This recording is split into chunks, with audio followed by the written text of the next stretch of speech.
सोचिए राजस्थान का एक छोटा सा गांव जोधपुरा, जहाँ रात का सन्नाटा है लेकिन अचानक जमीन कांपती है, घर हिलते हैं और दीवारों में दरारें पड़ जाती है। लोग डर डर कर बाहर भागते हैं, उन्हें लगता है भूकंप आया, लेकिन ये भूकंप नहीं, यह है अरावली में हो रही लाइमस्टोन माइनिंग और ब्लास्टिंग का असर। जोधपुरा में हालात इतने खराब है कि घर की दीवारें फट चुकी है, छतें गिरने की कगार पर है और हर धमाके के साथ पूरा गाँव कांप उठता है। यहाँ तक कि गाँव की प्राइमरी स्कूल कमजोर हो चुका है कि बच्चों को पढ़ाना जान जोखिम में डालना जैसा है। लोग सांस नहीं ले पा रहे हैं, धूल से फेफड़ों की बीमारियां फैल रही है, ग्राउंड वाटर नीचे चला गया है और मजबूरी में लोग अपना गांव छोड़ने की सोच रहे हैं। नवंबर 2025 में हालात इतने बिगड़ गए कि नेशनल ग्रीन ट्रिब्यूनल को खुद दखल देना पड़ा। सरकार को आदेश मिला, टूटे घर वालों को 50,000 और स्वास्थ्य पर्यावरण नुकसान झेलने वालों को 20,000 रुपये का मुआवजा दो। लेकिन रुकिए, यह कहानी सिर्फ जोधपुरा की नहीं है। अरावली की गोद में बसे सैकड़ों गाँव आज इसी दर्द में गुजर रहा है। एक और सच्चाई जान लीजिए, राजस्थान में अवैध माइनिंग से 31 पूरी पहाड़ियां जमीन से गायब हो चुकी है। सुप्रीम कोर्ट ने 2018 में खुद यह बात मानी और खनन रोकने के आदेश दिए। अब सवाल यह है कि अरावली सच में थार रेगिस्तान को दिल्ली तक फैलने से रोक रही है? अगर ये पहाड़ियां खत्म हो गई तो दिल्ली की हवा, राजस्थान का पानी और हमारी आने वाली पीढ़ियों का क्या होगा? और सबसे डरावना सवाल, क्या अब भी अरावली को बचाया जा सकता है या फिर हम बहुत देर कर चुके हैं? इस वीडियो को आखिर तक देखिए, क्योंकि जो सच्चाई अब सामने आने वाली है वो आपकी सोच बदल देगी।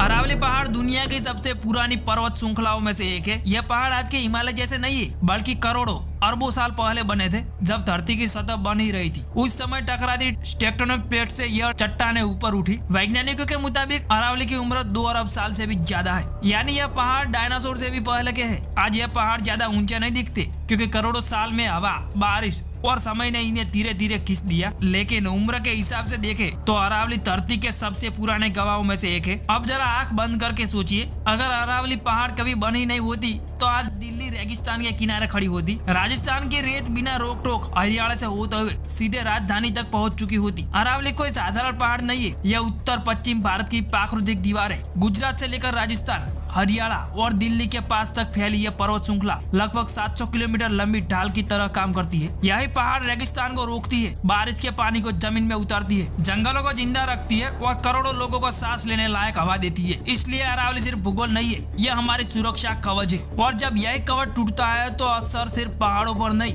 हम सबकी जिंदगी पर पड़ता है। क्योंकि यहाँ से पत्थर, रेत और मार्बल निकाला जाता है, जिसका इस्तेमाल घर, सड़क और बड़ी बड़ी इमारतें बनाने में होता है। पिछले 40 सालों से अवैध खनन चल रहा है, इसमें माफिया और भ्रष्टाचार शामिल है। नतीजा यह हुआ कि 31 पूरी पहाड़ियां जमीन से गायब हो चुकी है, यानी पहाड़ अब टूट नहीं रहे, मिटाया जा रहा है। और यह सब हमारी आंखों के सामने हो रहा है। सच यह है कि सरकार अरावली को मिटाना नहीं चाहती, लेकिन कानूनों में खामियां है। पर्यावरण की मंजूरी लेने में छेद है, जिनका फायदा उठाकर खनन किया जाता है। हाल में परिभाषा बदलने से ऐसा खतरा पैदा हो गया कि अरावली का करीब 90% हिस्सा खनन के लिए खुल सकता है, वो भी आर्थिक विकास के नाम पर। यानी कागजों में सब सही, लेकिन जमीन पर पहाड़ कट रहा है। लेकिन अब दबाव और विरोध के बाद सरकार ने नए आदेश जारी किए हैं, जिनसे नई खनन लीज पर रोक लगाई गई है। लेकिन सवाल अभी बाकी है, क्या यह रोक स्थायी है या बस कुछ समय की राहत? अगर अरावली खत्म हो गया तो क्या होगा? सबसे पहले थार रेगिस्तान आगे बढ़ेगा और धीरे धीरे दिल्ली तक पहुंच सकता है। हवा में धूल और प्रदूषण कई गुना बढ़ जाएगा,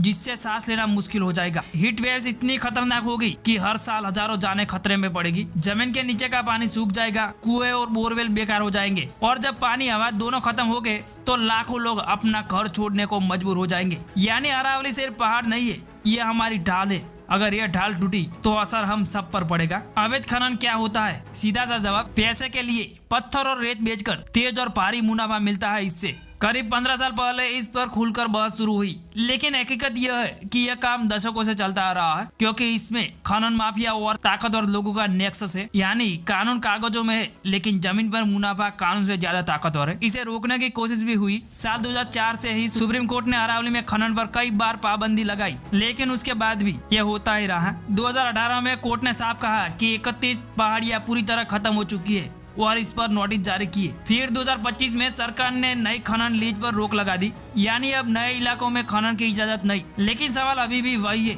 जो नुकसान हो चुका है उसे कौन वापस लाएगा? एक पल के लिए भारत से बाहर चलिए। अमेरिका के अपलाचियन पहाड़ों में माइनिंग का एक तरीका अपनाया गया, जिसमें पूरे पहाड़ की चोटी ही उड़ा दी गई। नतीजा क्या हुआ? हजारों किलोमीटर की नदियां जहरीली हो गई, पानी में रहने वाली 40% जिंदगी खत्म हो गई, गाँव में कैंसर और फेफड़ों की बीमारियां फैल गई। हालात ऐसे बने कि पूरे के पूरे गांव उजड़ गए। अब सोचिए अगर यही गलती अरावली के साथ हो गई तो